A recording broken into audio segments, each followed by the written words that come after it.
para cruzar esse portal de luz.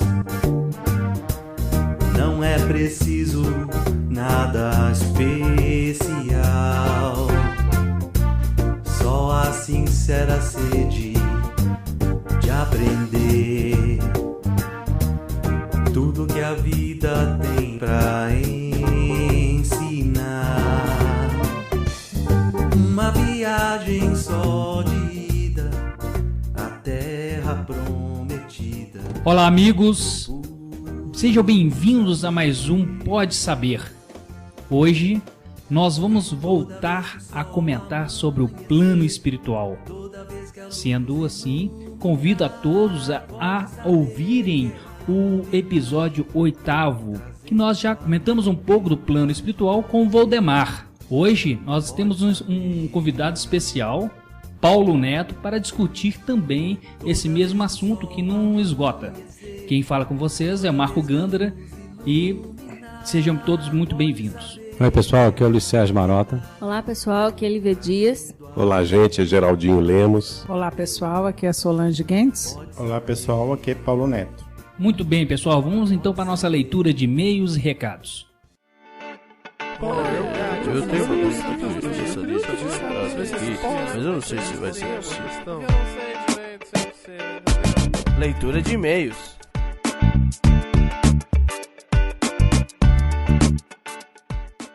Olá amigos, aqui é Elisa Randam para mais uma leitura de e-mails e recados. O primeiro é do Flávio Lopes de Bauru. Olá Marco, como vai? Primeiramente, agradeço pela leitura do meu e-mail no episódio Transição Planetária 6 e gostaria de saber se existe algum e-mail do Pode Saber para que eu continue escrevendo para vocês.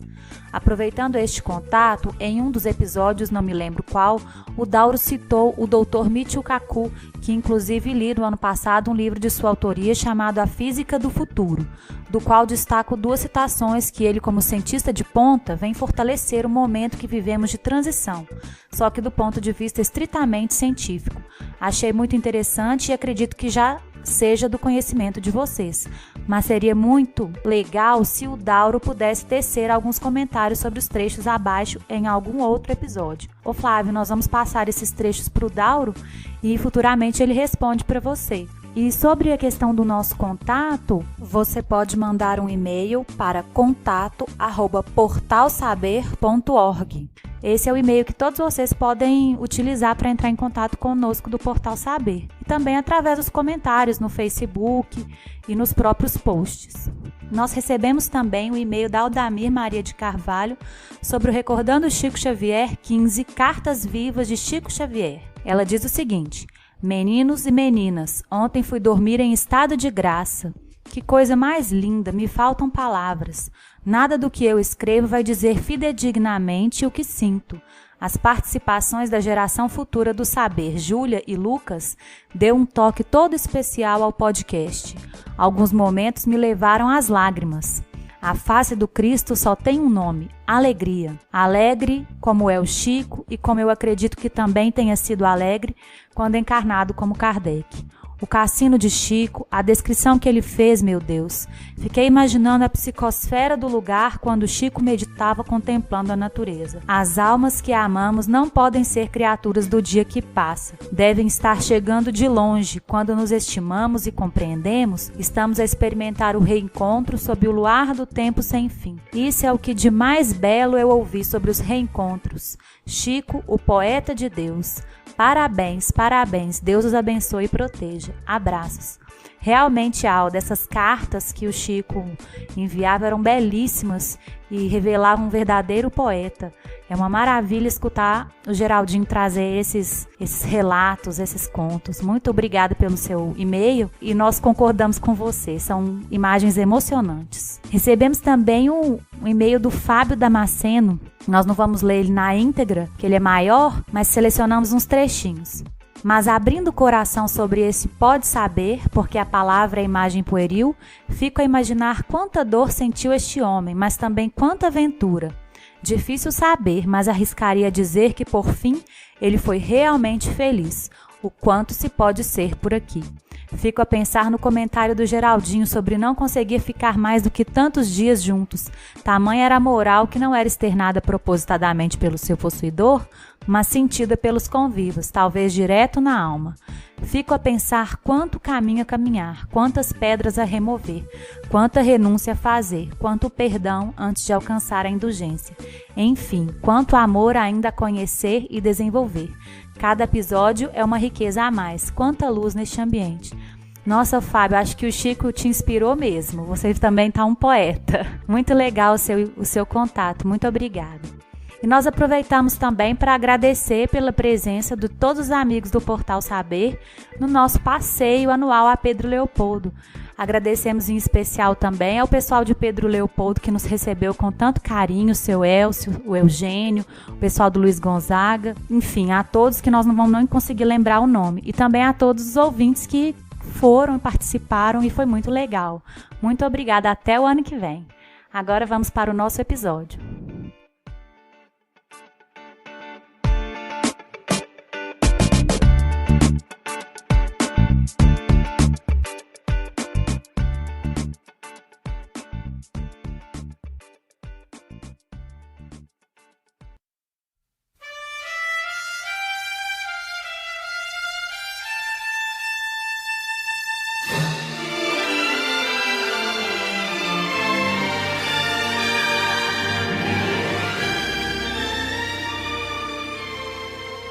Luiz Sérgio, conta pra gente como foi aí esse convite que você fez ao Paulo Neto, porque quando nós recebemos o material nós ficamos encantados com a profundidade do material e realmente nos empolgamos e falamos, nós temos que gravar um episódio. Fala um pouquinho pra nós como foi esse encontro. Eu conheci o Paulo, se não estou errado, lá no Manuel Felipe Santiago, depois de uma palestra, não é isso, Paulo? Eu fui apresentado, se não me engano, pelo Ricardo Mizrahi. E o Paulo depois se encontrou comigo, me ofereceu 2 livros que ele havia publicado. Um dele falando sobre espiritismo prático, outro dele falando sobre a mediunidade, a conversa com os espíritos na Igreja Católica, alguma coisa assim, não é isso? Os espíritos comunicam-se na Igreja Católica. Na Igreja Católica. Achei muito interessante a pesquisa do Paulo. É uma pessoa dedicada à pesquisa, ele gosta de pesquisar. E isso pode saber, para o nosso, né, pro saber, né, que é muito legal. Uma pessoa que se predispõe, que dedica tempo para ir a fundo, né, e com cabeça aberta, porque ele é tipo da pessoa, pelo que eu notei, o pouco que eu convivi e conversei com ele, não é uma pessoa que está querendo ser dono da verdade, está querendo ser autoral em tudo que se faz. Não, ele está ali aberto à pesquisa, chega às conclusões, se vier uma ideia contrária, ele vai analisar. E é o nosso esquema espírita mesmo de ser, né, nesse sentido. E achei muito interessante esse em particular que ele nos enviou. É um trabalho que pode até se tornar um livro, um trabalho que fala sobre essa questão tão polêmica que várias vezes nós encontramos no nosso meio, pessoas que ficam meio confusas sobre a questão da existência de coisas, lugares no plano espiritual. Sendo que muitas vezes a ideia que a pessoa pode ter em lendo de uma forma apressada a codificação kardeciana é que a ideia da palavra espaço signifique vazio. Isso a gente vê muitas, os espíritos estão no espaço. Só que se você for pesquisar com mais, vamos dizer assim, acuidade, com mais atenção, em hipótese alguma, esse espaço pressupõe o vazio. Aliás, na própria pergunta feita no Livro dos Espíritos, né, dizendo, existe o vazio, né, o vácuo? Os Espíritos dizem, não existe vácuo. Né, onde você pensa que não há matéria em níveis que você não consegue detectar. Não é assim que está lá no Livro dos Espíritos? Você lembra o nome da pergunta, Paulo? Não lembro, não, mas tem um negócio interessante. Porque se nós temos na questão assim, a trindade espírita, né? Deus, Espírito e matéria. Se nós tirarmos o Espírito, o que sobra é matéria. Para tudo quanto é lado ali, entendeu? Quer queira ou quer não, mas... Entendeu? Então a matéria ocupa tudo que não é Espírito. Verdade. É o óbvio. Uhum. E hoje o conhecimento científico da astrofísica está demonstrando isso, não é? Não é simplesmente uma proposição filosófica, não. Hoje é ciência, o conhecimento de matérias que escapam ainda à nossa observação.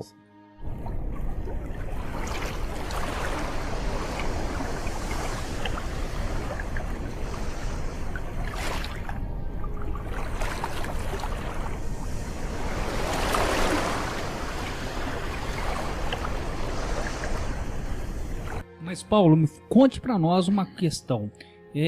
O que te levou a veredar-se por pesquisas que geraram tantos livros, inclusive essa pesquisa que nós estamos conversando? Conte um pouco aí da sua trajetória como pesquisador. Lá atrás, quando eu comecei fazendo palestra. As pessoas me chamavam para fazer palestra, o bobo aqui doido ia lá e falava, né?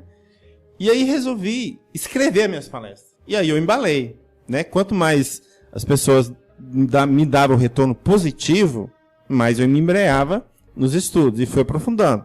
Hoje, por exemplo, o que acontece comigo? Eu sou aposentado, né, pela Secretaria de Estado da Fazenda, então, vamos dizer assim, eu vivo só por conta disso. Eu pesquiso o dia inteiro, normalmente eu acordo às 6 horas da manhã e fico pesquisando até 6 horas da tarde. É o tempo todo envolvido com isso. Né? Não tem jeito. E muitas vezes é o seguinte, os assuntos surgem na minha frente sem motivo. Aquilo que nós estávamos falando da alma dos animais. Nós estávamos uma vez na sala de Paul Talk, né? Não sei se vocês lembram da sala de Paul Talk. Ô Paulo, os ouvintes não sabem da nossa conversa anterior. Fale para nós qual que é o título desse livro sobre os animais, sobre as aves. Pois é no desenrolar que eu vou falar do título. Então, a gente estava na sala de Paul Talk, lá um punhado de pessoas, e surgiu o assunto, né, de que reino, vamos dizer assim, veio o princípio inteligente. Surgiu lá no meio da discussão que veio do reino animal, aí vocês não calculam que briga que deu, né? Porque a gente muitas vezes não lembra de todas as informações para falar de pronto, o cara pega um ponto do livro dos Espíritos da impressão que não veio, o outro pega outra parte da impressão que veio e fica aquela confusão danada. E eu falei assim, quer saber de uma coisa? Não adianta eu ficar dando palpite de uma coisa que eu não pesquisei. Deixei a discussão de lado, mas falei assim, eu vou pesquisar esse assunto. Né? Não sei se eu brinquei, né? Não sei se eu gosto de polêmica, né? Mas parece que quando deu a polêmica me incentivou a pesquisar. E aí eu pesquisei. Mas isso é positivo, né, Paulo? Eu acho porque que sim. A pesquisa é que nos leva ao entendimento. Ao entendimento. Aí dá um textozinho, até muito grande não, 70 páginas no A4. Quer dizer, em termos de livro, vai para o dobro, né? 140. Então, o título que eu dei, A Alma dos Animais, estágio anterior da alma humana, eu faço como uma pergunta.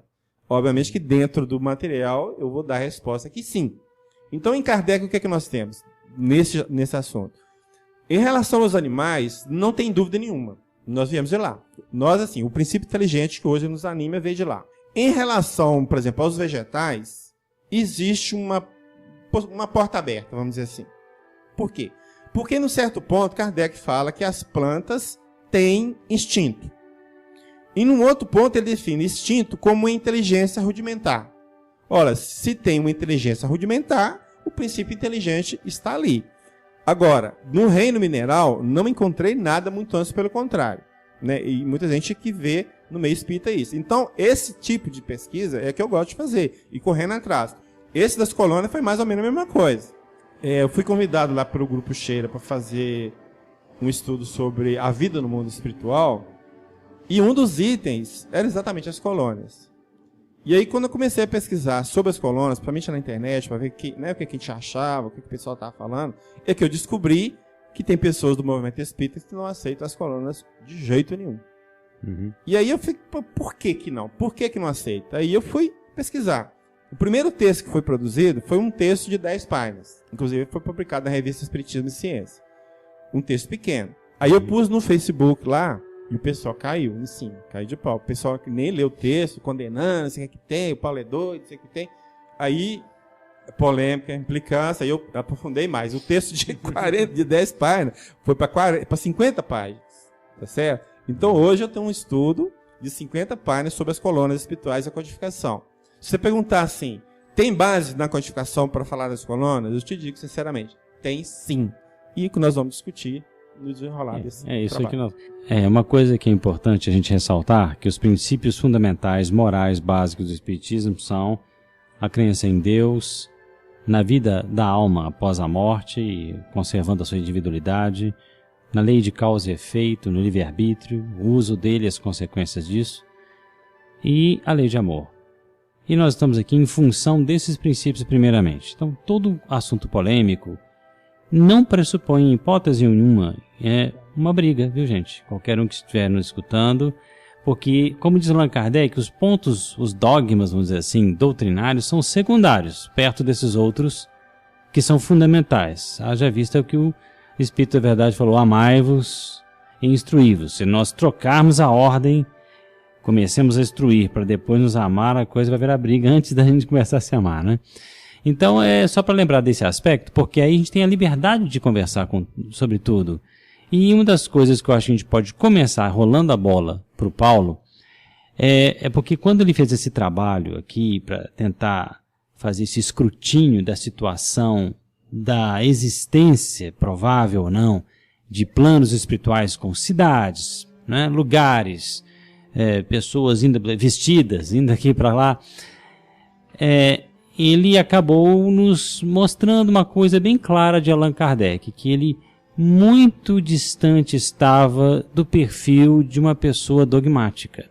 Ou seja, de uma pessoa que adota uma ideia que ele sabe ser secundária como sendo uma ideia fundamental. Ele não era fundamentalista nesse aspecto, não é? Então, eu acho que o Paulo ele pode começar falando alguma coisa sobre esse Kardec, o que ele falava do Espiritismo, que a gente às vezes surpreende pessoas dizendo: olha, Kardec errou no Livro dos Espíritos, quando ele diz: olha, com certeza o Kardec tem que ter errado em alguma coisa, porque ele mesmo dizia, não estou falando. E a obra, ela é evolutiva, né, Luiz? Quando ele começou a falar sobre o tema, então, nós estamos querendo mostrar para o pessoal que Allan Kardec, para abordar esse tipo de tema, como é que nós temos que pensar também, como é que seria bom a gente pensar também, como Allan Kardec, né? E você pode começar citando, Paulo, as coisas que você fala sobre como Allan Kardec via a doutrina dos espíritos, né? E a temática em si, né? Tá, o que eu sempre me proponho a fazer é que tudo que eu falo, e eu sempre pode ter observado no texto, eu tenho base, tá? Inclusive, a minha característica, né, que você ficou bem ressaltado, de pesquisador. Então, eu vou te colocar em que obra que eu tirei e que ano que essa obra foi publicada e em que página, tá? Então, para ficar um negócio assim, bem fundamentado. É como quase que fosse um trabalho científico, tá? Então, essa que foi a minha linha de trabalho. Então, só para ter ideia da questão do posicionamento de Kardec em relação à doutrina, nós podemos buscar lá, por exemplo, uma frase dele numa revista espírita. Ele diz o seguinte: o Livro dos Espíritos não é um tratado completo do espiritismo. Não faz senão colocar-lhe as bases e os pontos fundamentais que devem se desenvolver sucessivamente pelo estudo e pela observação. Ou seja, à medida que nós vamos experimentando, tendo mais conhecimento, nós podemos mudar. Inclusive, um outro ponto é falar: se a ciência provar que nós estamos errados num ponto, o que a gente vai fazer? Abandona o ponto e abraça a ciência. Tá certo? E isso aí, para mostrar que ele agiu dessa forma, foi quando, na primeira edição do Livro dos Espíritos, ele não aceitava a questão da evolução do princípio inteligente pelas espécies. Ok? A resposta dos espíritos, o espírito do homem, o homem, foi sempre homem. E a primeira edição foi em abril de 1857, né? E a segunda edição foi em março de 1860. Lá já fica claro. Não, que o princípio inteligente estagiou em outros reinos, e igual eu já falei, no reino animal, é claro. Mas aí o que aconteceu no meio? Vocês lembram? Darwin. Quer dizer, agora já tem um respaldo científico, eu posso passar a informação. Vocês já estão prontos para receber. Se falasse antes, vocês não entenderam nada e não aceitar, e deu para entender? Não, científico e lexical também. Também. Havia expressões, olha, não existiam expressões como, por exemplo, a física quântica trouxe, vibração, dimensão, isso não existia. Sim. Então, Allan Kardec, quando ele dizia que essa matéria é uma matéria que está em outra dimensão, ele não podia falar isso. É uma matéria que está no espaço, é uma matéria que está quintessenciada. Ou na erraticidade, né? Exatamente, na erraticidade, uma matéria errante, é um espírito errante. Quer dizer, são palavras que, se nós não entendermos direito o que ele está querendo dizer, nós podemos interpretar de forma muito estranha, muito errada, né? Sim. Agora, o que é importante para nós, né, é não agir dentro das obras de Kardec como se tudo tivesse pronto e acabado. Esse que é o nosso problema. E que, infelizmente, nós estamos agindo dessa forma. Tá? Nós, como pesquisadores, nós temos que continuar dentro das pesquisas e descobrir coisas novas. Tem coisas que nós precisamos de saber, que os espíritos não falaram na época de Kardec. Aí nós vamos ficar esperando o quê? Né? Então, nós temos que correr dentro disso aí. Então, para mim, Kardec foi muito feliz com essa mudança de posição, justamente porque vai provar que aquilo que falou, ele agiu. Né? Então, cabe a nós aí um grande exemplo de um cara que se diz cientista. Ou seja, aquele que muda de opinião de acordo com os fatos que vêm sendo apresentados novos. Com as evidências. Evidência. E longe do dogmatismo. Né? Com certeza. Não, eu brinco assim, que a gente está fazendo dos livros da codificação igual o crente faz com a Bíblia. Então, está fechado, não pode fazer mais nada. Aqui está fechado, não pode fazer mais nada. Que isso? Quer dizer, isso não pode ser de jeito nenhum. Uma postura de um literalista. Né? Entendeu? O que eu acho assim, são duas coisas que a gente tem que olhar. Primeiro, esse assunto está na codificação? Tá. Como?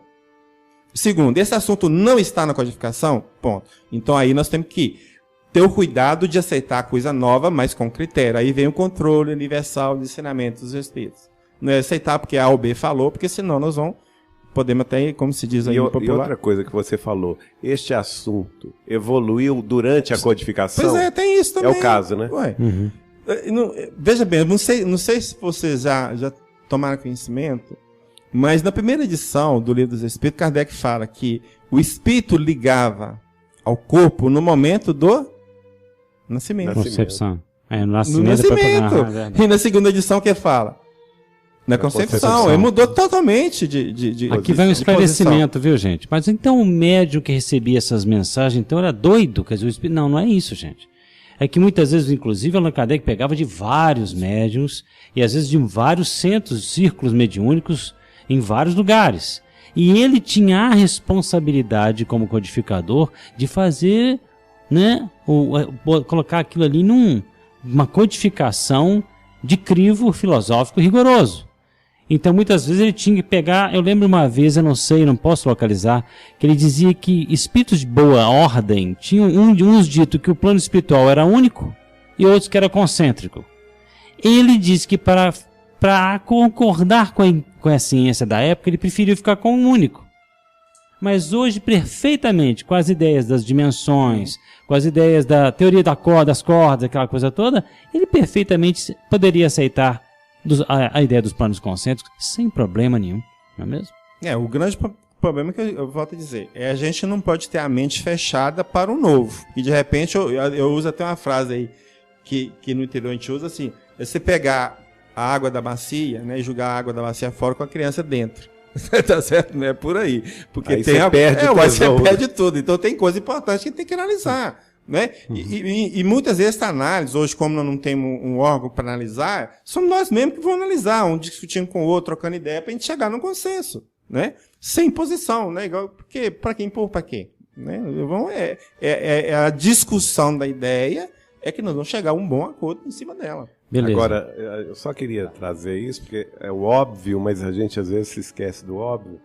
Quando Cristo fala, não é, pelo Evangelho de João, relatado, há muitas moradas na casa de meu pai. E ele ainda completa: pois me vou para vos preparar o lugar. Que lugar é esse, Paulo Neto?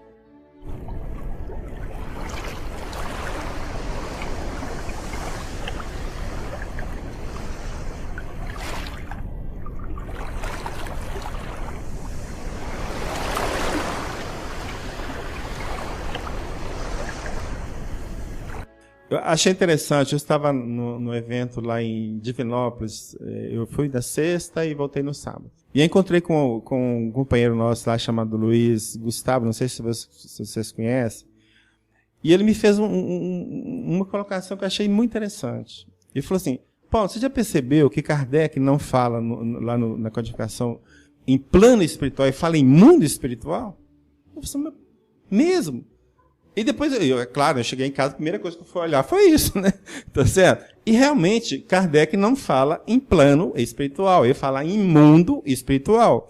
Então, em mundo espiritual, tudo fora a matéria é mundo espiritual. E envolve todos os planetas ou todo o universo. Não é algo localizado, se estende por toda a extensão do universo. Não tem outro jeito. Não tem limitador. Não tem limitador. Um gancho aqui com o Geraldinho, que acabou de dizer da questão do lugar, né? Vamos preparar o lugar. Colocou no seu livro essa citação de Allan Kardec. Ele faz uma pergunta a um espírito, não? Que regiões habitais? Ele fala assim: tudo que não seja planeta constitui o que chamais espaço, e é neste que permaneço. O homem não pode, contudo, calcular, fazer uma ideia sequer do número de gradações desta imensidade. Que infinidade de escalas nessa escada de Jacó, que vai da terra ao céu, isto é, do aviltamento da encarnação em mundo inferior, como esse, até a depuração completa da alma. Ao lugar em que ora me encontro, não chega senão depois de uma série enorme de provas, ou por outra, de encarnações. Ele está num lugar, né? Mais uma vez. Né?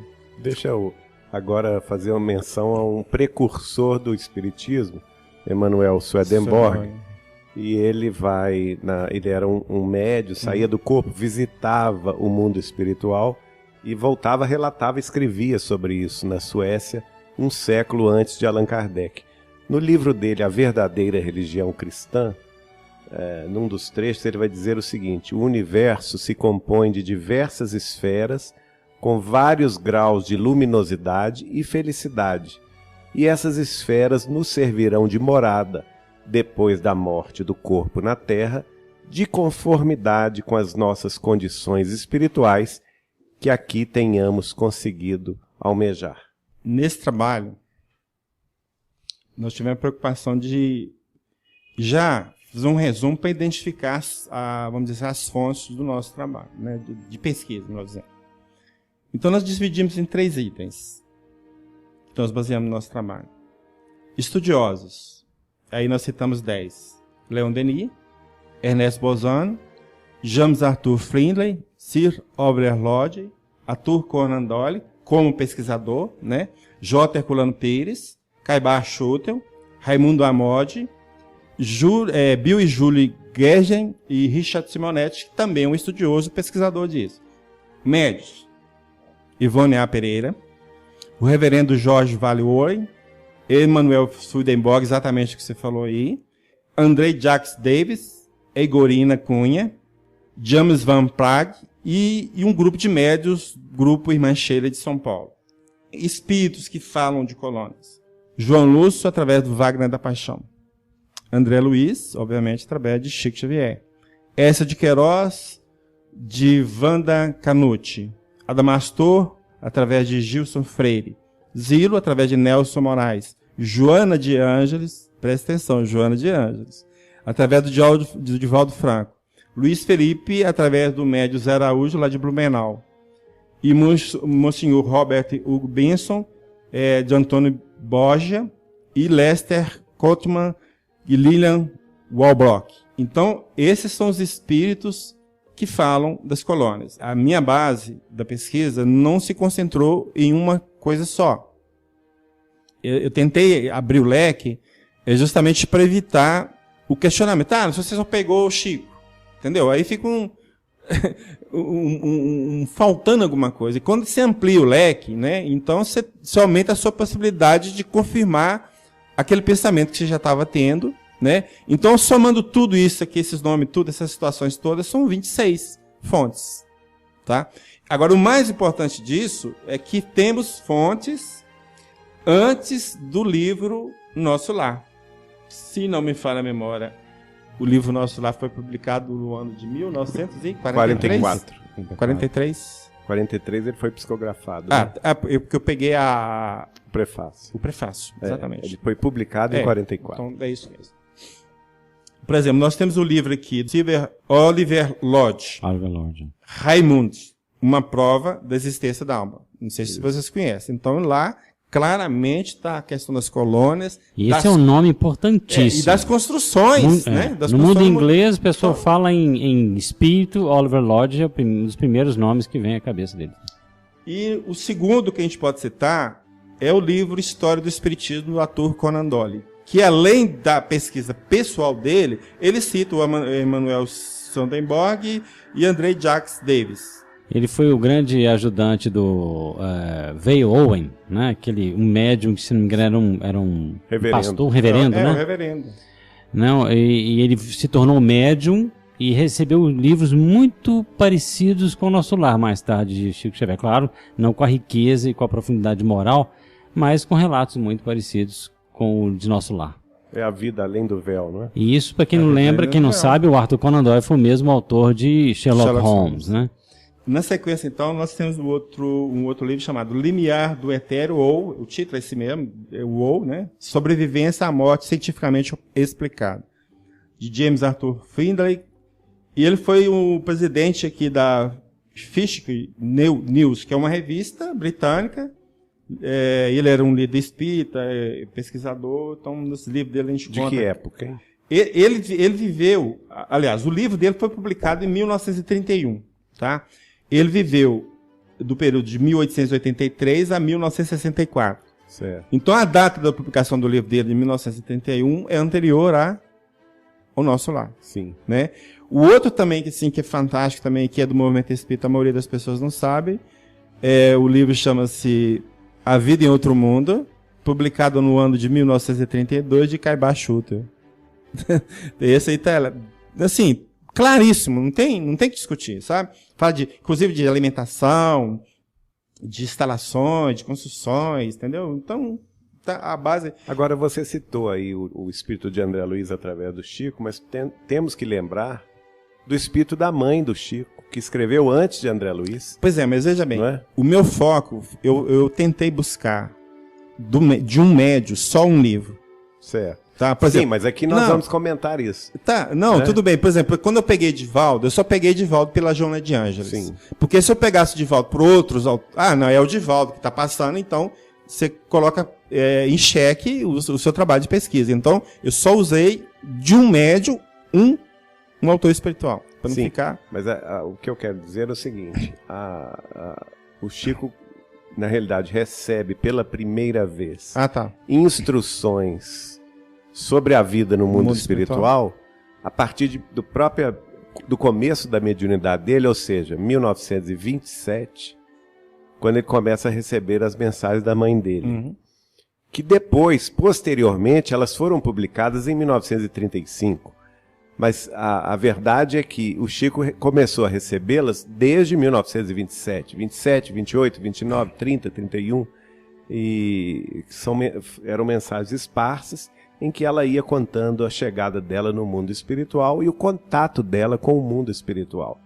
E esse livro depois, na cronologia dos livros publicados de Chico Xavier, apareceu como o segundo, que é o Cartas de uma Morta, não é? Só 10 anos mais tarde é que vai aparecer André Luiz. É interessante, porque para mostrar então que o Chico já teve essa informação de antes, né? Antes da publicação do livro do Nosso Lar. Então, exato. Comprova que o quê? Que não é coisa nova. O Chico recebeu, outros receberam. Então, como é que nós vamos ficar criticando porque está vindo de Chico? Então, será que nada que vem dele serve mais? Isso tudo porque nós estamos aqui falando do canonismo espírita, né? Naquela questão do, né? Da ortodoxia espírita. Mas no dia a dia da vida, do cotidiano, das experiências mediúnicas... Ora, dos sonhos, das experiências near-death experiences, como eles falam em inglês, né? As experiências de quase morte, dos relatos de saída do corpo, out-of-body experiences, como eles falam em inglês, não é? Nós vemos isso quase que constantemente. Olha, eu saí, eu me vi num jardim conversando com a minha mãe recém-desencarnada e tinha até um trem, ela chegou num trem, ela saiu do trem, eu conversei com ela. São relatos mundialmente conhecidos em N circunstâncias, nas mais variadas culturas, pessoas falando de encontros com pessoas desencarnadas, encontros às vezes nos quais há evidência intelectual, de mediunidade intelectual, de efeito intelectual, quais sejam Olha, minha mãe contou um segredo comigo no lugar que ela estava, e quando eu fui conferir, esse segredo, na verdade, era uma realidade. Fui conversar com a minha esposa, esse segredo era compatível, era fundamentado. Quer dizer, isso mundialmente visto faz com que, se nós começarmos a ficar muito com o pé firme na ortodoxia do pensamento que interpreta que não há nada de físico no plano espiritual concebível como nós aqui, nós poderíamos começar a ficar numa situação difícil frente até aqueles pesquisadores da paranormalidade aí fora, que não sabem nada de espiritismo, como por exemplo Robin Foy, hoje chamado no mundo saxão como o Papa das Materializações, que é o autor lá, o chefinho lá do grupo de Skoll da Inglaterra, e ele no livro dele de 560 páginas, chama Witnessing the Impossible, que significa testemunhando o impossível. Ele conta reunião por reunião e os relatos, reunião por reunião espírita que ele teve, né, apesar dele não ser espírita, reunião mediúnica, em que ele materializava espíritos, etc. E lá vinha relatos também compatíveis com essa ideia, né? Você falou um negócio aí interessante, porque quando eu estava montando o trabalho, veio uma ideia meio louca assim, veja seus livros de EQM. E eu pensei comigo, o que tem a ver com essa história? Que não tem nada a ver, esse cara tá louco, né? Mas eu tenho 2 livros lá, um chamado Reflexões sobre a Vida Após a Morte, do Raimundo Mod, né? E um Alô do Céu. E eu fui lá. Quando eu peguei esses livros, eu assim, meu Deus, o negócio tá aqui também. As pessoas em EQM estão vendo cidades de luzes. Entendeu? Estou confirmando tudo. Lembra que EQM é experiência quase morte, viu, gente, em português. Né? Entendeu? Mas não poderia ser diferente. Porque a universalidade das comunicações, que é o preceito que Kardec já vinha nos dizendo, né, no livro dos Espíritos e tudo mais, mostra que essa informação do plano espiritual, se fosse único de um único médium, isso é algo a se suspeitar. Mas como é universal, é a mesma metodologia.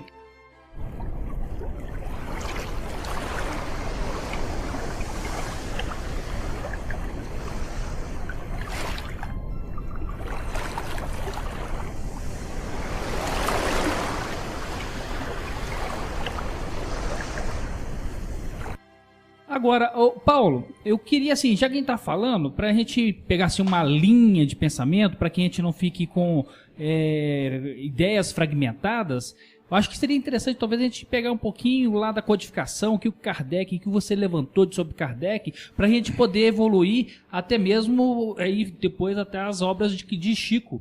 Isso é muito importante, sabe por quê? Porque Kardec, exatamente, é dali do Kardec muitas vezes que vieram vamos dizer assim, as más interpretações, ou as interpretações mais ortodoxas nesse sentido, né? Só que eu gostaria de pedir uma coisa. Antes de entrar em Kardec, eu gostaria de entrar com outra pessoa. Você já viu falar num tal de Herculano Pires? Então é ele que nós vamos falar.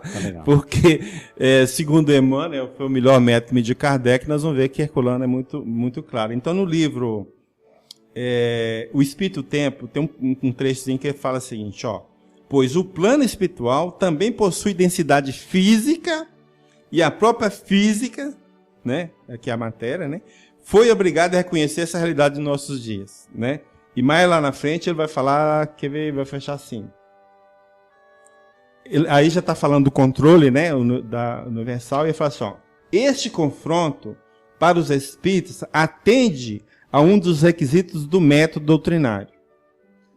Para aceitar das informações espirituais, o do consenso universal estabelecido pelo codificador. Então, o que isso quer dizer? Que Herculano Pires, dentro do estudo que ele fez sobre as colônias, ou dentro do que ele entendia de colônias, ele reconhece que passou pelo controle universal dos ensinamentos dos espíritos. Ok? Veja bem, uma coisa que é interessante, a gente começa aí, para a gente começar a entrar em Kardec, é que tem uma forma, eu acho, equivocada de entendimento de uma questão. E talvez essa questão é que está levando muitas pessoas a não aceitar as colônias.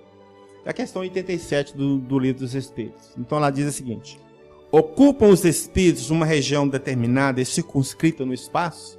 Aí resposta: estão por toda parte. Povoam infinitamente os espaços infinitos, Tendes muito deles de contínuo ao vosso lado, observando-se e sob vós atuando, sem o perceber. Aí segue o texto. Mas o importante aqui é isso. Então, em razão dessa resposta, ou da pergunta e da resposta, então, fala, se eles não ocupam um lugar determinado, então não tem colônia. Ok? Mas a gente só vai entender o que Kardec está querendo... Mas essa é uma dedução ilógica. Não, é a dedução. Tá? Mas ilógica. Tá, mas vamos ver o porquê que a gente está levantando essa questão, porque lá na frente, na pergunta 1012, nós vamos entender por que foi feita essa pergunta e qual o sentido dessa pergunta. Além do mais, só um detalhe, a questão linguística é muito importante.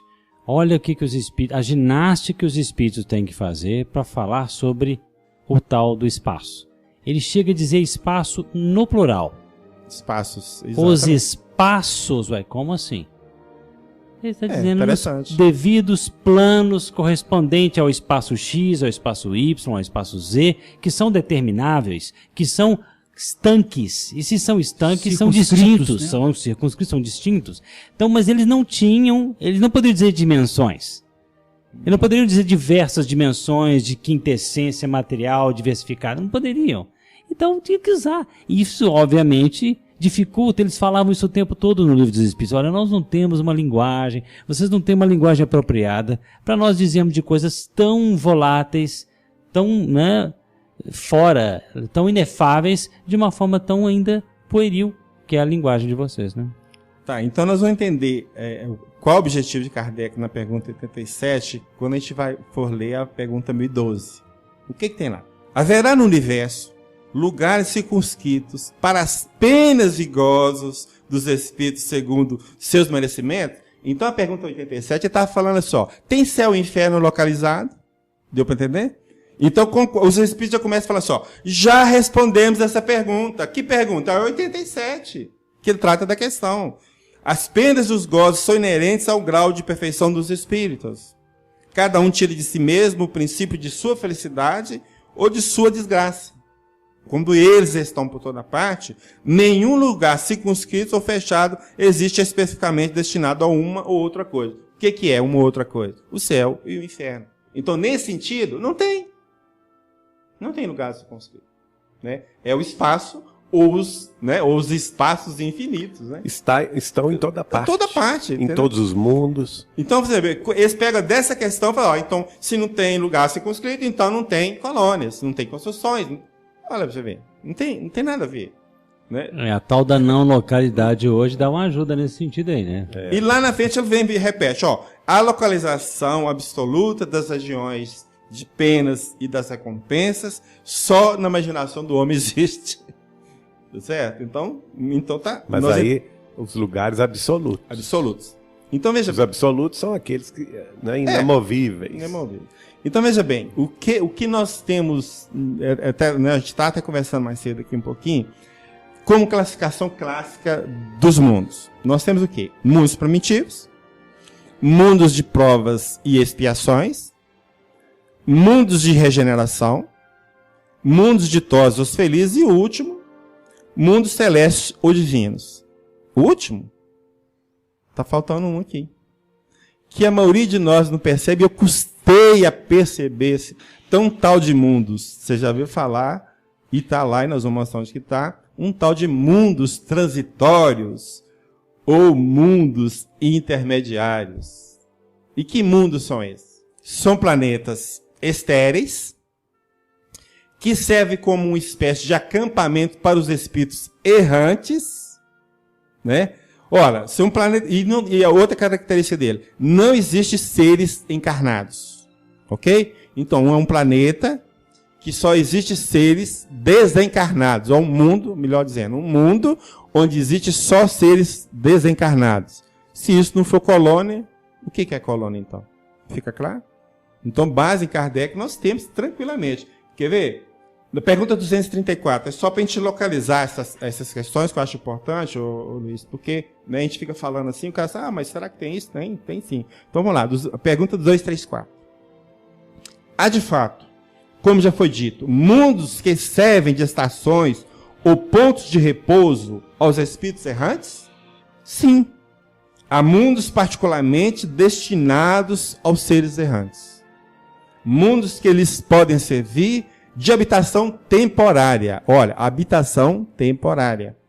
Espécies de bivaques, de campos onde descanse de uma demasiada longa erraticidade, estado esse sempre um tanto penoso. São, entre os mundos, posições intermediárias, por isso que também tem a denominação de mundos intermediários, graduados de acordo com a natureza dos espíritos. Se é graduado de acordo com a natureza dos espíritos, então várias classificações desses mundos. Vários espaços. E vários espaços.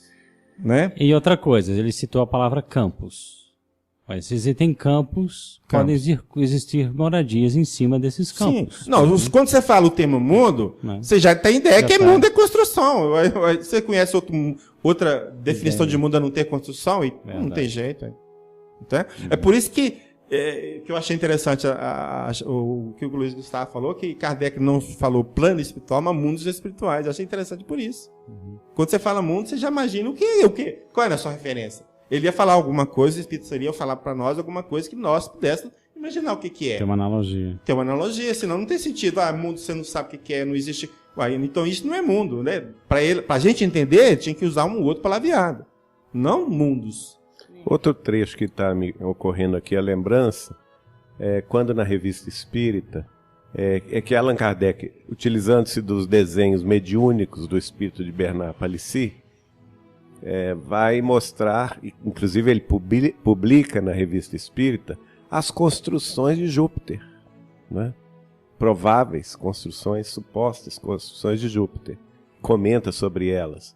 Então é bastante interessante isso. Se não me engano, aqui eu tenho um trecho da Revista Espírita de agosto de 58, em que há este comentário. Para certas pessoas, convencidas da existência do Espírito, e aqui não cogito de outras, deve ser motivo de espanto que, como nós, espíritos tenham suas habitações e suas cidades, e por isso não me pouparam críticas. Pois é, no caso de Júpiter e outros planetas que diz lá na Revista Espírita, eu nem citei.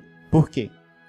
Porque o planeta Júpiter, segundo a informação que está, é um planeta onde existem espíritos encarnados. Então eu não citei. Deu para entender? Mas, peraí. Eu entendi. Mas como lá não tem gente igual a gente, então é alguma coisa diferente, é uma matéria diferente. É completamente diferente. Deu para entender? Da nossa então, matéria. Quer dizer, nós temos mais uma informação, mesmo de um planeta onde existe espírito encarnado, que possa sustentar as colônias. E isso no livro dos espíritos tem base canônica, vamos dizer assim? Porque o Allan Kardec, perguntando aos espíritos, dizem a ele que cada planeta ele é constituído de uma modificação única do fluido cósmico universal. Ou seja, ele tem uma base, isso aí no meu entender pessoal agora, ele tem uma base gravitacional, máter, de distribuição e organização da matéria diferenciada de qualquer outro planeta. Por isso que talvez a Maria João de Deus, naquele livro Cartas de uma Morta, ela diz o seguinte: eu para viajar de um lugar para outro, eu não vou simplesmente pelo hiato dos espaços. Eu vou pelos canais de saída, né? Os campos magnéticos de saída. É assim que eu viajo. Eu não viajo simplesmente assim como o homem pega um foguete de 60 andares e vai, né? no buraco aí tentando buscar a vida. E ela vai buscar de uma outra forma, e por um outro viés. Então, é porque cada planeta tem a sua... Quer dizer, digamos que o Júpiter tem uma vida física, assim, mais uma vida física, como Allan Kardec está dizendo aqui, citação no livro também do nosso Paulo Neto. Na Revista Espírita, 1866, ele argumenta, no Kardec: no nosso mundo tudo é matéria tangível. No mundo invisível tudo é, podendo-se assim exprimir, matéria intangível, quer dizer, intangível para nós que não percebemos senão por órgãos materiais, mas tangível para os seres desse mundo que percebem pelos seus sentidos espirituais. Tudo é fluídico nesse mundo, né, naquele mundo, homens e coisas, e as coisas ali são tão reais relativamente quanto as coisas materiais o são para nós. Poxa vida, né? Interessante, porque ontem mesmo, na casa de Chico Xavier, em Pedro Leopoldo, nós estávamos estudando o livro Obreiros da Vida Eterna. Lá no capítulo 10º, cujo título é Fogo Purificador, o assistente Jerônimo vai esclarecer a André Luiz, que André Luiz fica espantado com a questão da colônia da casa transitória que se move no plano espiritual, né? E o assistente Jerônimo vai dizer para ele o seguinte: permanecemos, porém, noutros domínios vibratórios e não podemos ter grandes surpresas. As leis da matéria densa, nossas velhas conhecidas na crosta planetária, não são as que presidem aos fenômenos da matéria quintessenciada, que nos serve de base às manifestações, também transitórias.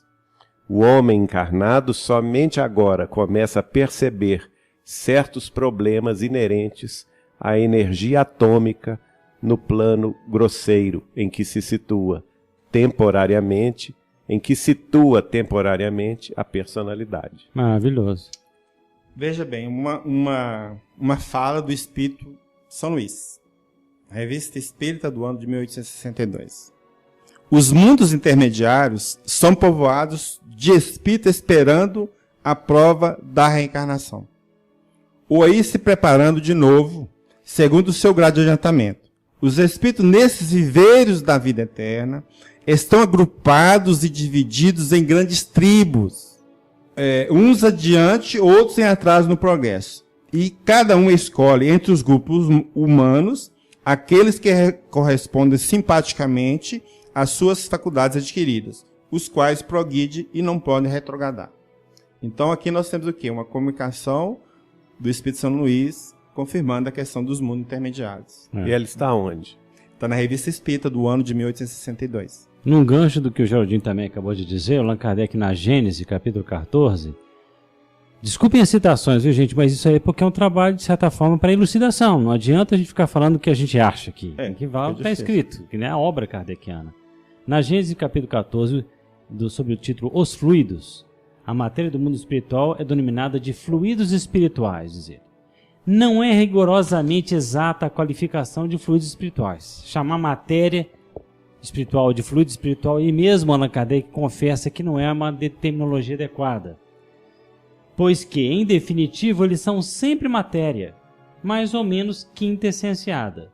De realmente espiritual, ladies and gentlemen, ele está falando aqui, só a alma, ou o princípio inteligente.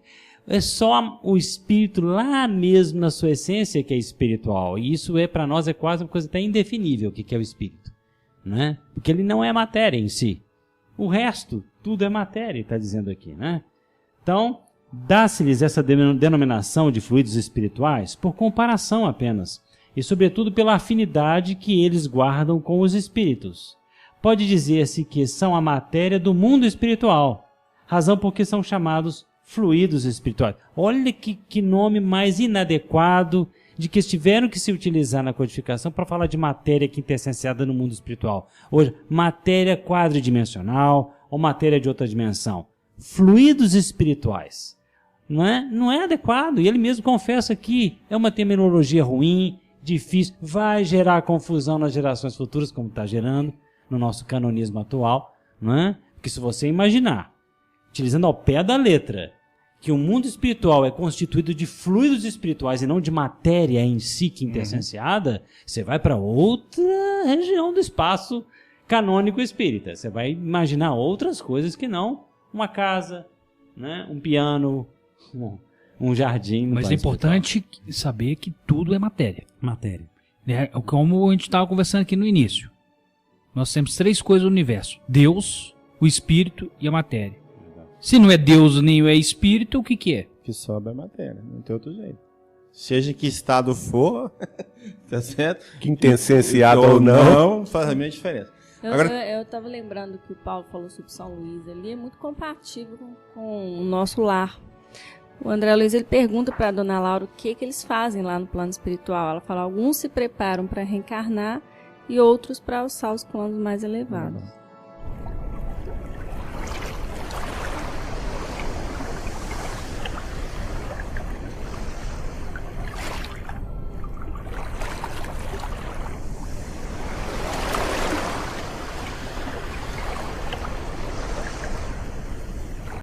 Agora, outro livro que é importante citar, das obras de Kardec, é o Céu e o Inferno.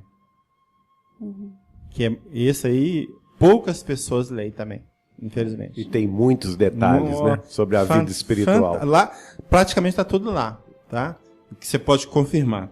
Então tem um ponto lá do livro que fala o seguinte, ó, o espírito progride igualmente na erraticidade, adquirindo conhecimentos especiais que ele não poderia obter na Terra e modificando as suas ideias.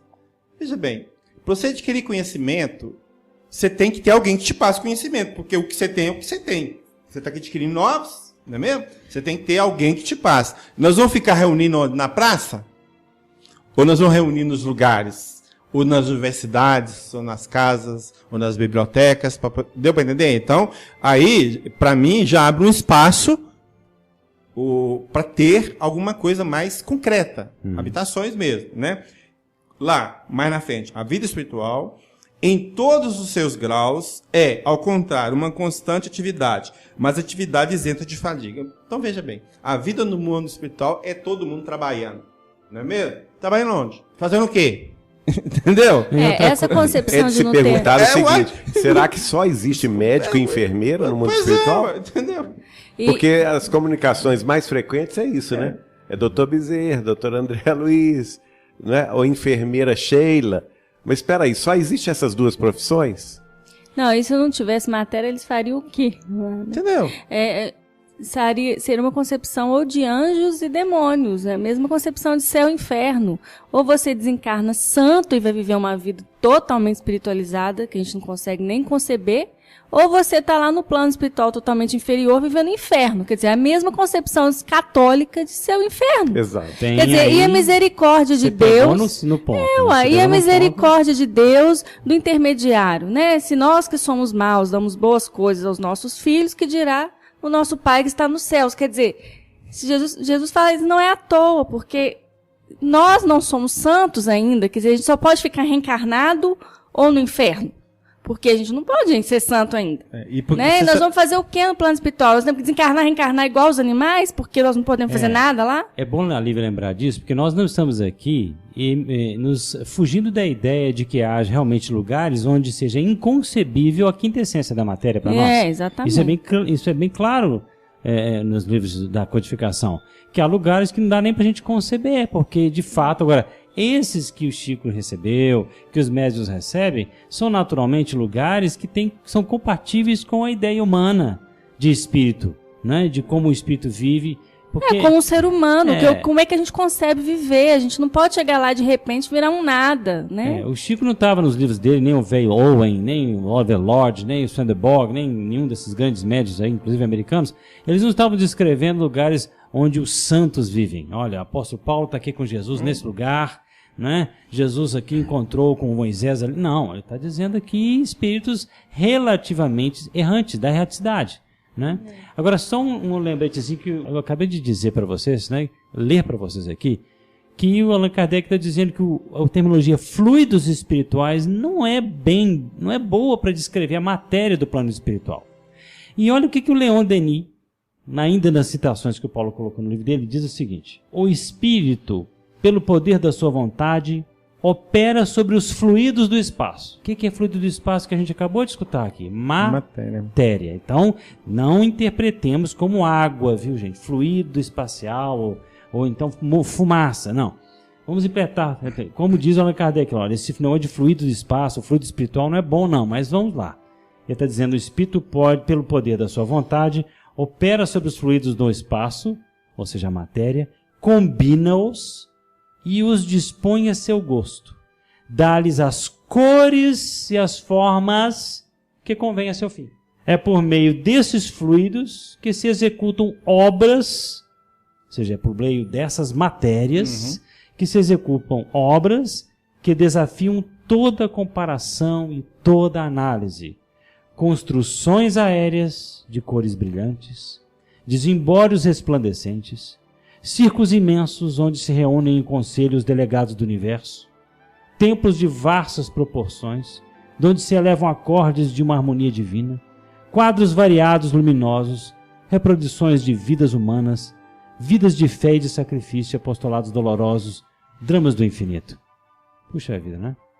E é sólido, né? É sólido. A percepção que o espírito tem é que é sólido, não é algo vaporoso. Mas como eu estava dizendo, Marco, a questão da linguagem é recorrentemente um problema, porque nós estamos falando aqui, se Allan Kardec sentir dificuldade de dizer coisas, e os espíritos mais ainda, para os contemporâneos dele, em 1850 e poucos, imagine agora, do século XXI, nós estamos aqui em 2014, as pessoas entenderem esses vocábulos de uma forma menos confusa, né? Você sabe por que desenvolveu essa ideia de no céu ficar sem fazer nada? Só ouvindo o anjo tocando harpa? O castigo do Adão não foi trabalhar para comer?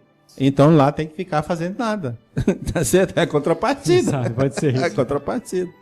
Na Idade Média, o trabalho era uma Punição, uma pecha É castigo quase mesmo, de castigo mesmo. de punição, né? Só o pobre trabalhava, os ricos não trabalhavam. Não, e isso tem tudo a ver com a questão da escravidão durante toda a história da humanidade. Porque você pega um ser que era para ser o seu semelhante, coloca ele para trabalhar para você e aquilo é uma punição. Então o trabalho sempre está ligado a isso, né? Mas ao mesmo tempo essa concepção de colônia traz um consolo enorme para muitas pessoas que eu observo, assim, primeiro é um estranhamento, né, aquelas que vão conhecendo, assim, algo da doutrina, ou que a gente compreende da doutrina, e elas vão depois sentindo um consolo enorme. Quer dizer que eu vou ter uma vida como eu tenho aqui, né, eu vou estar com as pessoas mesmo, vou sentar à mesa e conversar com alguém, que coisa maravilhosa. É o consolador, né? Tomar um caldinho reconfortante. Tomar um caldinho, comer um lanchinho, né? Lembrando dos planos espirituais, que não existia essa terminologia, sempre citando aqui as citações do livro do Paulo, tem o Kardec que comenta uma situação de um espírito chamado Clare, o Clare, né? É um espírito sofredor que diz o seguinte: esses espíritos, quando desencarnados, não podem prontamente adquirir a delicadeza dos sentimentos e durante um tempo mais ou menos longo, ocuparão as camadas inferiores do mundo espiritual. Parar por aqui, né? As camadas inferiores do mundo espiritual. Olha, camadas, mais uma vez, espaços, né? Quer dizer, uma hora eles falam camadas, outra hora espaços, outra hora... quer dizer, é porque realmente não tinha linguagem definida.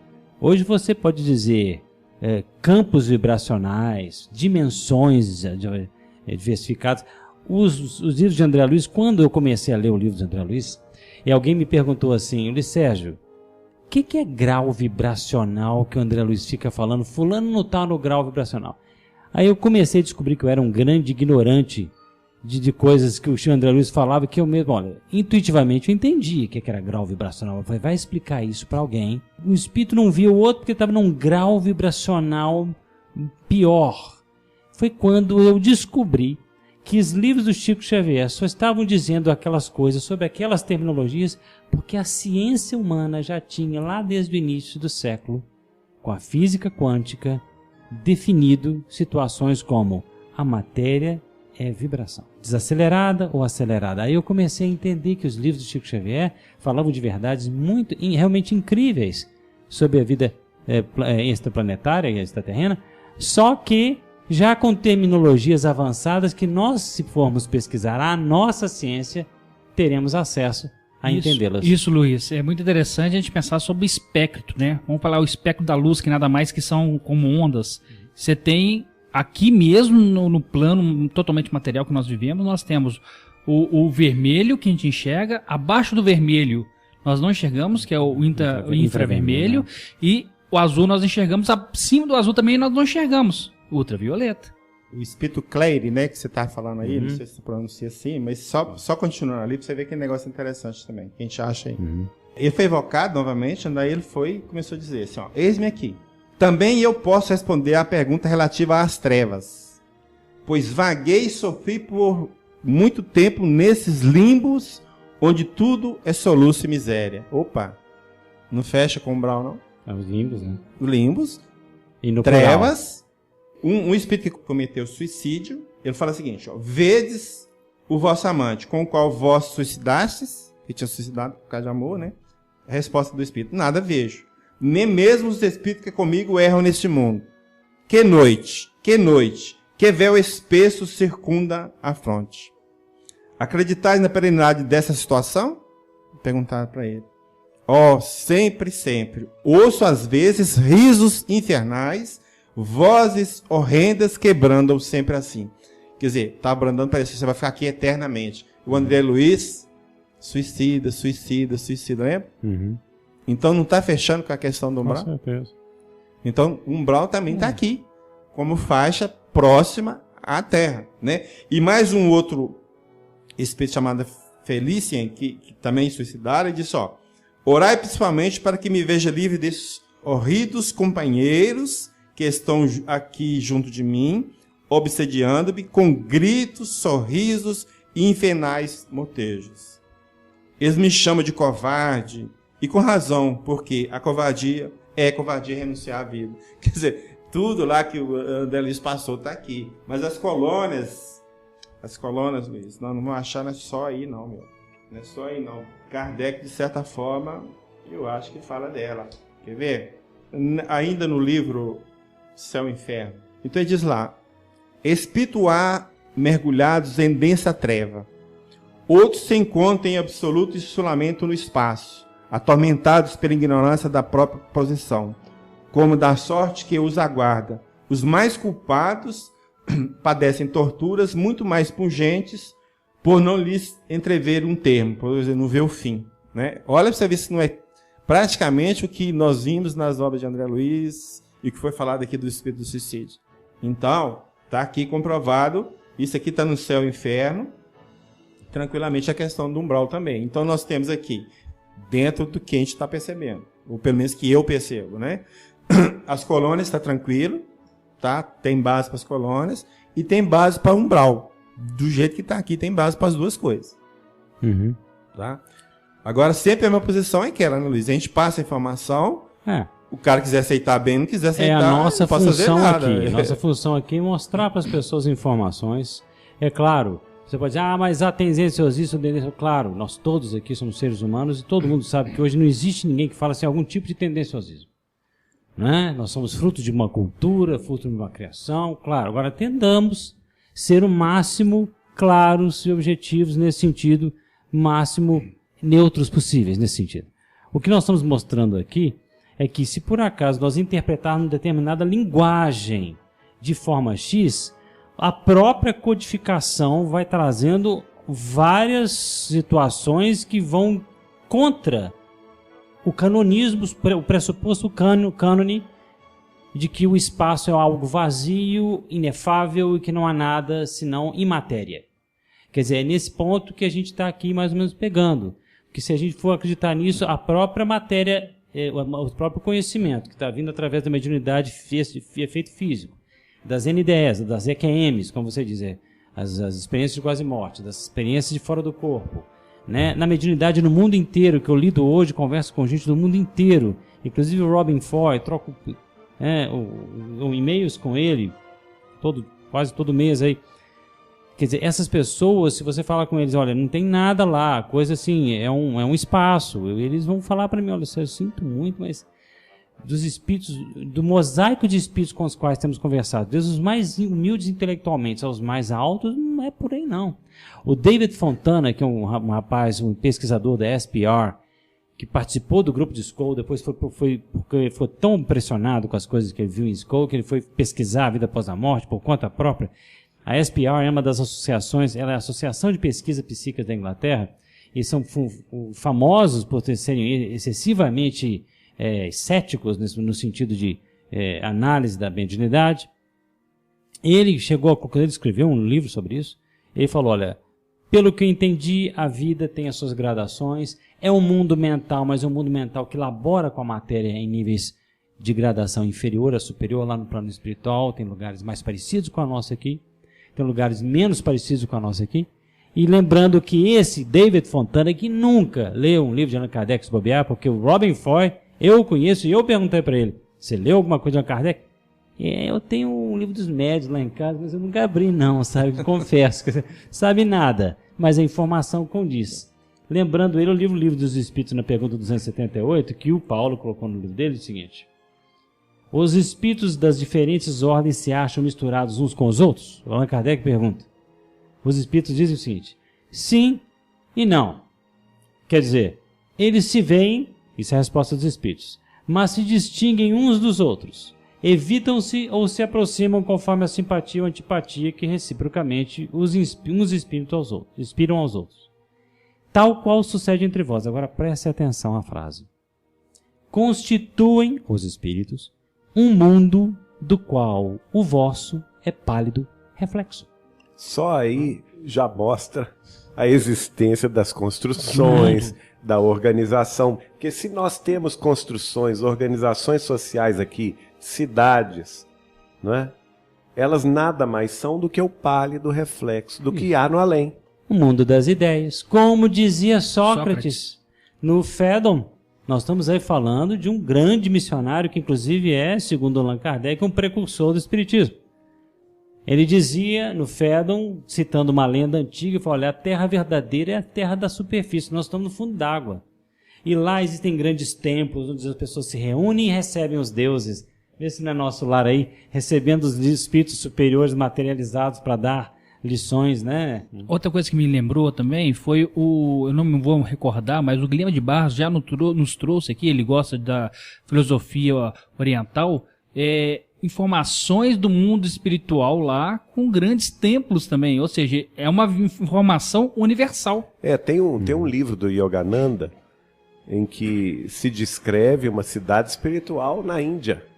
Pois bem, não poderia ser das diferente. Tradições, naturalmente, hindus. Mas não poderia ser diferente? Não poderia ser diferente. Olha o trecho que nós tiramos aqui do livro Cidade no Além, da nossa querida Igorina Cunha. Olha o que se diz lá. Onde o espírito estiver situado pela sua identidade vibratória, seja onde for nesse vasto espaço magnético, sob os seus pés terá terra firme, e sobre sua cabeça céu aberto, já que seus sentidos não estarão aptos para perceberem as esferas que lhe estão acima. Olha só, então onde nós estivermos, sempre nós teremos terra firme sobre os pés, seja aqui no mundo encarnado, seja nos mundos espirituais. E sempre a abóbada celeste nos convidando aí o voo do pensamento, da esperança, enfim, do infinito, porque nós não temos capacidade de enxergar além da nossa evolução espiritual. Nós só enxergamos até o ponto em que vivemos, em que já conquistamos determinados conhecimentos, determinadas situações de aprendizado. Luiz, tem uma comunicação na Revista Espírita do ano de 1865, de Mesmer, que eu acho que vai somar com o que você acabou de falar aqui. Ok? Fala o seguinte: o mundo dos invisíveis é como o vosso. Em lugar de ser material e grosseiro, é fluídico, etéreo, de natureza do perispírito. O perispírito é matéria, né? Que é o verdadeiro corpo do espírito, aurido nesses meios moleculares. Como o vosso se torna de coisas mais palpáveis, tangíveis, materiais. Agora veja. O mundo dos espíritos não é o reflexo do vosso. É o vosso, que é uma grosseira e muito imperfeita imagem do reino do além. É o que a gente sempre escuta de todos os espíritos em vários lugares do mundo, em várias culturas, né? Que aqui é uma cópia piorada, como o Sócrates fala. Aqui é uma cópia piorada de lá. Mas o que a gente vê é as pessoas falar que Kardec não falou isso. Ah, claro. Não falou não, né? Então vamos pegar lá na Revista Espírita e vai dizer assim, ó. Consideramos, pois, o mundo dos espíritos como o duplo do mundo corpóreo, né? Como uma fração da humanidade, palavra de Kardec. E qual é só para referência? Revista Espírita 1866. Deixa eu só colocar um escrito do Swedenborg sobre isso, porque é exatamente isso que vocês trouxeram aí. Ele diz também no livro A Verdadeira Religião Cristã, lembrando, médium sueco, um século antes de Kardec. Olha para vocês verem que não é coisa nova. Ele vai dizer assim: pelas coisas que vi durante tantos anos, ou seja, ele tinha faculdade de desdobramento espiritual, posso fazer as seguintes declarações.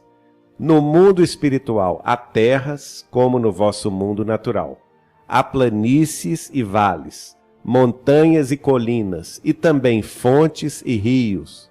Há cidades, e nessas cidades há palácios e casas, há escritos e livros, há funções e comércio, há ouro, prata e pedras preciosas. Em uma palavra, há tanto em geral como em particular todas as coisas que estão no mundo natural, mas estas coisas nos céus são imensamente mais perfeitas. Me lembra aqui uma passagem também citada por Paulo, da Condessa Paula, colocada no livro Céu e Inferno, e que ele cita uma mensagem dela dizendo de esplêndidas festas terrenas em que se ostentam os mais ricos pensamentos, o que são elas comparadas a estas assembleias de espíritos resplendentes de brilho que as vossas vistas não suportariam, brilho que é o apanágio de sua pureza. Os vossos palácios de dourados salões, que são eles comparados a essas moradas aéreas, vastas regiões do espaço matizadas de cores que ombubrariam o arco-íris. Os vossos passeios, a contados passos nos parques, a que se reduzem, comparados aos percursos da imensidade mais céleres que o raio, horizontes nebulosos e ilimitados, que são comparados ao espetáculo de mundos a moverem-se no universo infinito ao influxo do Altíssimo. Ela está dizendo desses lugares que ela vê, né, que ela presencia como um espírito que tinha sofrido, tinha passado por situações aqui, até a prova da riqueza, se não me engano é ela, né? E chegou lá numa situação muito boa no plano espiritual para usufruir dessas paisagens, vou dizer assim. E na Revista Espírita do ano de 1859, tem um artigo chamado Confissão de Voltaire. Viu aí? E é impressionante como as pessoas falam que não tem. Eu vou ler só um parágrafo dela, porque tem dois aqui, mas um só. O primeiro dele vai dar para vocês sentirem, né, o que nós encontramos lá. Fui, eu digo, zombador e desconfiado que abordei o mundo espírita. Primeiro fui conduzido para longe das habitações dos espíritos. Olha, está falando de habitações dos espíritos. E percorri o espaço imenso. Em seguida, me foi permitido lançar os olhos sobre as construções maravilhosas das moradas espíritas e, com efeito, elas me pareceram surpreendentes. Quer dizer, falar que não tem colônias, construções da obra de Kardec, sinto muito. É desconhecer a obra. Desconhecer a obra. Só para a gente ter aqui a referência, Voltaire falou isso em qual... Na Revista Espírita do ano de 1859.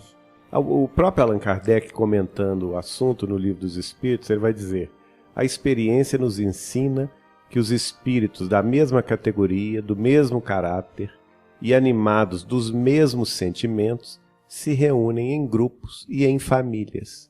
Sim. Ora, como que é essa reunião em grupos e famílias? Ficam os espíritos um olhando para cada do outro? Pelo amor de Deus, né? Ficam naturalmente se ocupando das coisas, dos seus ideais, das suas...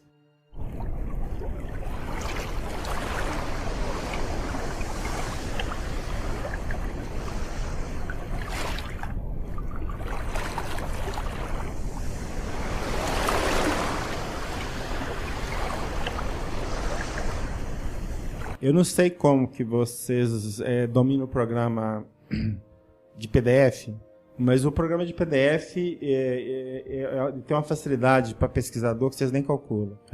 Você coloca a palavra lá, ele busca eletrônica no texto que você está trabalhando. Você joga, eu tenho lá em casa, por exemplo, eu tenho numa pasta eu tenho livros espíritas. Aí cria uma subpasta, obras básicas, a outra, revista espírita. Então eu ponho a palavra e mando procurar na Obras Básicas, na Revista Espírita. Então te dá todos os locais das revistas ou do material que você quer pesquisar. Então pesquisa dentro desse sistema é a coisa mais fácil do mundo. Nós não somos gênios para ficar trazendo essas coisas. Nós só sabemos pesquisar, só isso. Você põe a palavra colônias, põe moradas e vai caçando as coisas até que você encontra. Os sinônimos, né? Sinônimo, alguma coisa parecida. Então é a coisa mais fácil que tem. Entendeu? De pesquisa. Então não é questão de genialidade de ninguém. É a coisa que é fácil demais pesquisar. Hoje está ao acesso de qualquer pessoa. Você tem todas as obras em PDF aí na internet. Mas é lógico que há sempre o trabalho intelectual, né, de juntar essas questões. Na minha área a gente fala muito, existe o dado e a informação. O dado por si só não fala nada, mas quando você correlaciona vários dados, você transforma aqueles dados em informação. E ainda tem outra dimensão, é transformar essa informação em conhecimento. Então o que nós temos? Você falou de uma ferramenta que eu acho que é muito oportuno, porque nós estamos aqui num podcast espírita, mas com foco de pesquisa, e nós temos que sempre incentivar outros pesquisadores, mostrar essas ferramentas, e aí eles vão pegar o quê? Os dados e transformar em informação. Mas tem que divulgar também essa informação para que ela possa transformar em conhecimento coletivo. E a internet também está aí nos auxiliando, seja aí na transmissão desse conteúdo que nós temos hoje, seja o podcast, seja num site. E você falou que você tem um site também, não é? Tenho. Eu tenho um site onde eu coloco todo o material, inclusive, né, você está falando com o Geraldinho, que a gente coloca todo o material que a gente trabalha em palestra, né, todos eles em PDF. Quem quiser acessar lá, será um prazer, é www.paulosnetos.net. É tudo com OS, todos dois no plural. paulosnetos.net. Aí tem várias categorias, artigos, estudos, livros, palestras em slides, e refutação de crítica, assuntos bíblicos. Então tem material lá para... Agora vem um ponto que eu acho que antes da gente fechar, Paulo, esse nosso podcast, que está chegando no fim, infelizmente, é que às vezes as pessoas ficam pensando assim, mas isso aí, o Allan Kardec diz aí que tem que ser de acordo com a ciência, mas isso aí tudo vem através da mediunidade para a ciência não existe. Bom, é porque a ciência na cabeça de Allan Kardec é a ciência do cético de boa mente, e não do cético dogmático ortodoxo comprometido com as instituições humanas.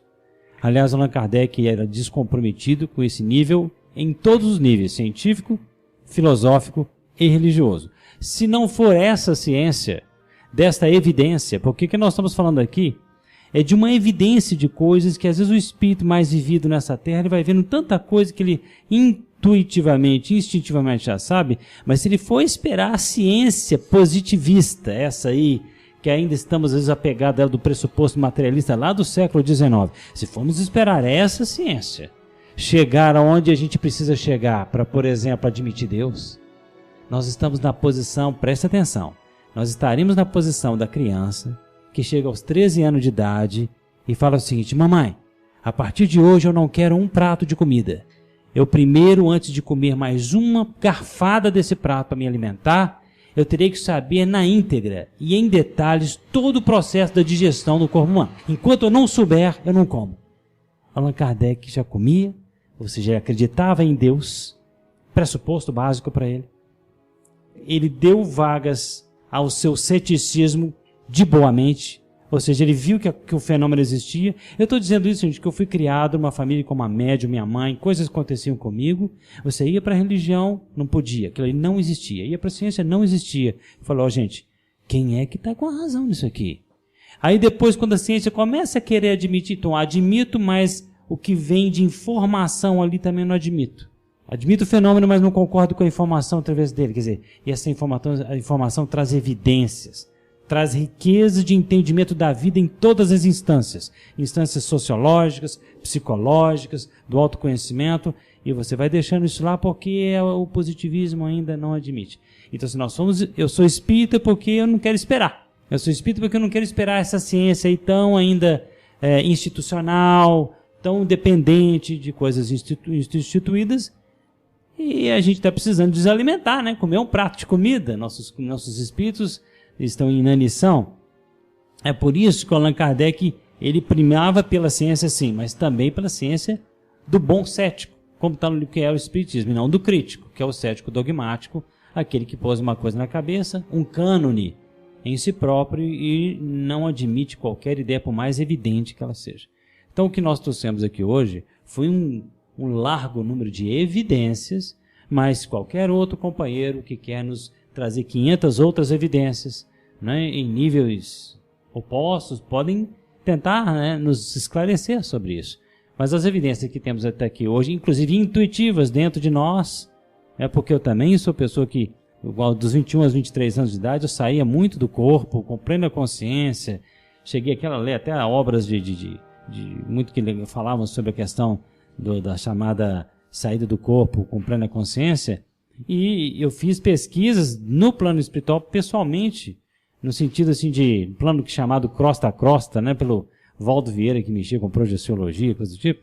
Eu lembro uma vez que eu saí no lugar que eu morava, e eu via que o chão do lugar era todo quebrado, não era o cimentinho do jeito que era normal, não, né?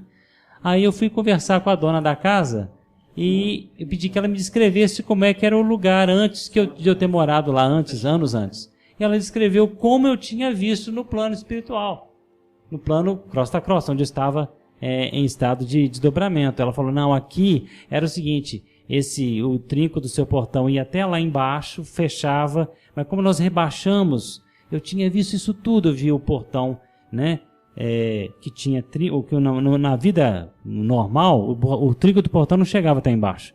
Mas no meu sonho, na minha saída de corpo, o trinco chegava até embaixo. Eu fui perguntar para ela como é que era. Ah, isso aqui era alto, depois eles rebaixaram, era alto e muito cheio de pedrinhas. Eles rebaixaram e por isso que o trinco ficou agora bambo. Então eu tinha visto isso no plano crosta a crosta, parece que a ideia mental da antiga casa ainda estava lá, né? Coisas desse tipo, se a gente vai dizer isso tudo no mundo inteiro, todos esses relatos são não são coincidências, não, são uma mera coincidência, aliás, são um sonho apenas, é difícil a gente ficar batendo nessa tecla, porque as evidências não têm mostrado isso, né? Então, eu queria encerrar aqui a minha participação trazendo um trecho do livro Carta de uma Morta, de Maria de São João de Deus, mãe de Chico Xavier, através dele mesmo. Quando ela diz assim, os saxões, os latinos, os árabes, os orientais, os africanos, formam aqui grandes falanges, à parte, e em locais diferentes uns dos outros. Nos núcleos de suas atividades, conservam os costumes que os caracterizavam, e é profundamente interessante observarmos de perto como essas imensas colônias espirituais diferem umas das outras. Eu gostaria só de fechar minha fala, né, usando uma fala. Lembrado por Charles Richer, é uma frase atribuída a Lavoisier. Ele disse o seguinte: não há pedras que caem do céu, porque no céu não existe pedras. Então a nossa questão é, será que muitos de nós espíritas não estamos agindo como Lavoisier? Maravilha. Vamos tomar cuidado então para que não caia pedras sobre a nossa cabeça. Nós espíritas devemos lembrar que a doutrina ela é evolutiva e ela é de uma doutrina de pesquisa. E muitos nos entram em contato conosco falando, poxa vida, eu gostaria muito que a minha casa espírita, o meu centro espírita, a minha fraternidade, onde que eu trabalho, tivesse uma mente um pouco mais aberta para a discussão e a mesmo pesquisas, porque às vezes há muito o que ser pesquisado, há muito o que nós precisamos ver. Então temos que tomar cuidado com uma frase agora do nosso querido Paulo, que pedras imensas como Lavoisier acabou de falar, não caia sobre nossas cabeças. Um grande abraço a todos e aguardo todos para o próximo episódio.